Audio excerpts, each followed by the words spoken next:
The purpose of this video is to go over the voltage testing portion of the test object block description. The first step is to use the digital multimeter to check the voltage across the 9-volt batteries. For example, we have this one right here. I'll attach the leads to both ends, and we see we're at about 9.21 volts, which is a little above V nominal of 9 volts, but that's to be expected of 9-volt batteries that are kind of newer. They usually come at about like 9.6, 9.7 volts.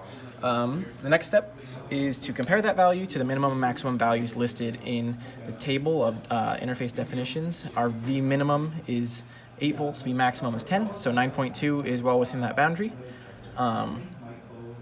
The next step is to make sure that it is user replaceable, as one of our definitions is user replaceable. And in this little holder we have a few other 9-volt batteries, and they just click right in. So any user should be able to use these without much difficulty. The next step is to plug in the battery clips to these batteries. So they just go on just like this. They just clip right in.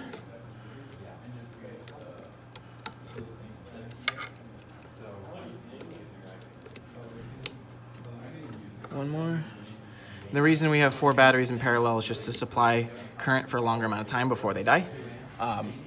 And so the next step is to use a camera that can see IR light to make sure that the LEDs on the outside of this test object are illuminated. Okay, so let's go to our IR camera. We'll set this, I'm gonna set this over here. And so using our IR camera, we can see that the, there we go. They're a little bright, but come on, why is it? There we go. We have the lights on there. Alrighty.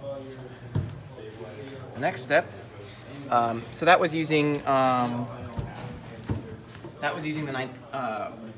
about 9.2 volt V nominal. Let's see. We wanted to rotate the test object and make sure that all the LEDs are emitting light. That was good.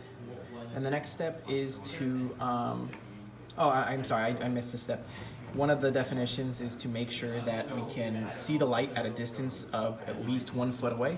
We were measuring, if you want to point the camera at it, from about right here all the way over. So it was closer to 2.5 feet. So that would have passed that definition. The other way we want to test is to run at Vmax and Vmin, make sure everything still works. And so to do that, we're just going to use one LED on a breadboard, which is the same equivalent circuit as all 20 LEDs in the test object. So I'll hook these up to the variable power supply. So right now I'll go to V minimum of 8 volts. So we have, apply that across the LED, and I will grab the IR camera again, and from 1 foot away we want to make sure that this is still working. So I'm at a distance of above 1 foot, and you can see the LED on the breadboard illuminating nicely. So even at a minimum of 8 volts, it's still lit up. And we also wanted to check it at 10 volts to make sure that we don't supply too much current to overload the resistors with too much power, and we don't blow the LED with too much current. So I will change this to 10 volts, or V maximum. A little too far. Come on. Close enough. And to make sure it's still working at 1 foot away, we can still see that the LED is brightly illuminated. So that passes those requirements. So that's it for the voltage testing portion. Next will be current testing.